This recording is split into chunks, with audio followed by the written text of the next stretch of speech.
సువార్తల గ్రంథమైన మార్కు సువార్త 2వ అధ్యాయం. కొన్ని దినములైన పిమ్మట ఆయన మరలా కపెర్నహూములోనికి వచ్చెను. ఆయన ఇంట ఉన్నాడని వినవచ్చినప్పుడు అనేకులు కూడి వచ్చిరి గనుక వాకిటనైనను వారికి స్థలము లేకపోయెను.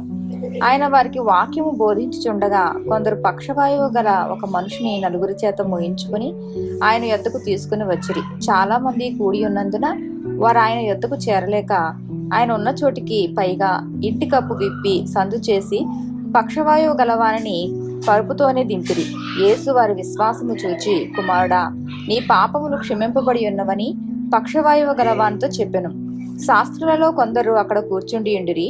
వారు, ఇతడు ఇట్లెందుకు చెప్పుచున్నాడు? దేవదూషణ చేయుచున్నాడు కదా. దేవుడు ఒక్కడే తప్ప పాపములను క్షమింపగలవాడెవడని తన హృదయములలో ఆలోచించుకునిరి.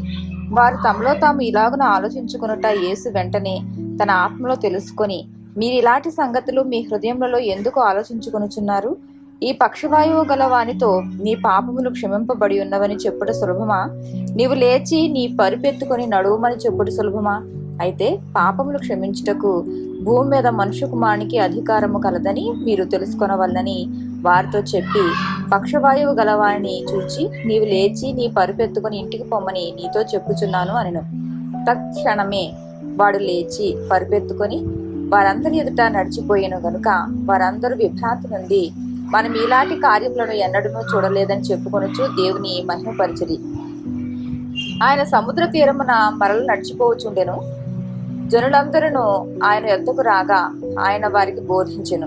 ఆయన మార్గమున వెళ్ళుచు సుంకపు మెట్టునొద్ద కూర్చున్న అల్ఫయి కుమారుడు లేవిని చూచి, నన్ను వెంబడించమని అతనితో చెప్పగా అతడు లేచి ఆయనను వెంబడించెను. అతని ఎంట ఆయన భోజనమునకు కూర్చుండి ఉండగా సుంకర్లను పాపులను అనేకులు యేసుతోనూ ఆయన శిష్యులతోనూ కూర్చుండి ఉండిరి. ఇట్టివారు అనేకులుండిరి. వారు ఆయనను వెంబడించువారైరి. పరిసయ్యులలో ఉన్న శాస్త్రులు ఆయన సుంకరులతోనూ పాపులతోనూ భుజించుట చూచి, ఆయన సుంకరులతోనూ పాపులతోనూ కలిసి భోజనం చేయుచున్నాడేమని ఆయన శిష్యులను అడగగా, యేసు ఆ మాట విని, రోగులకే గాని ఆరోగ్యము గల వారికి వైద్యుడు అక్కరలేదు, నేను పాపులనే పిలవవచ్చుని గాని నీతిమంతులు పిలవ రాలేదని వారితో చెప్పెను. యోహాను శిష్యులను పరిసయ్యులను ఉపవాసము చేయుట కద్దు. వారు వచ్చి యోహాను శిష్యులను పరిసయ్యుల శిష్యులను ఉపవాసం చేయుదురు గాని నీ శిష్యులు ఉపవాసం చేయరు.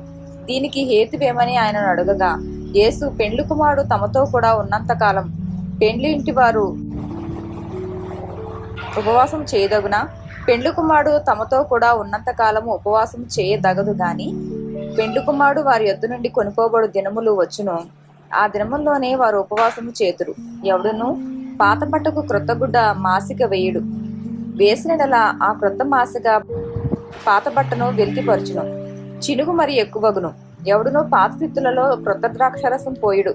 పోసిన ఎడల ద్రాక్షారసము ఆ తిత్తులను పిగుల్చును, రసమును తిత్తులను చెడును. అయితే క్రొత్త ద్రాక్షారసము క్రొత్త తిత్తుల్లో పోయవల్లని చెప్పెను. మరియు ఆయన విశ్రాంతి దినమున పంట చెరల్లో బడి వెడుచూ ఉండగా శిష్యులు మార్గమున సాగిపోవచ్చు వెనుడు త్రుంచుచూ ఉండిరి. అందుకు పరిసయ్యులు, చూడుము, విశ్రాంతి దినమున చేయకూడనిది వారు ఎలా చేయుచున్నారని ఆయన అడిగిరి. అందుకైన వారితో ఇట్లనెను, తానును తనతో కూడా ఉన్నవారును ఆకలి కొనినందున దావీదునకు అవసరం వచ్చినప్పుడు అతడు చేసినది మీరెన్నడూ చదవలేదా? అబ్యాతారు ప్రధాన యాజకుడై ఉండగా దేవమందిరంలోనికి వెళ్లి యాజకులే గాని ఇతరులు తినకూడని సముఖపు రొట్టెలు తాను తిని తనతో కూడా ఉన్నవారికి ఇచ్చెను గదా అని చెప్పెను. మరియు విశ్రాంతి దినము మనుషుల కొరకే నియమింపబడిను గాని మనుషులు విశ్రాంతి దినము కొరకు నియమింపబడలేదు. అందువలన మనుష్య కుమారుడు విశ్రాంతి దినమునకు ప్రభువై ఉన్నాడని వారితో చెప్పెను. ఆమేన్.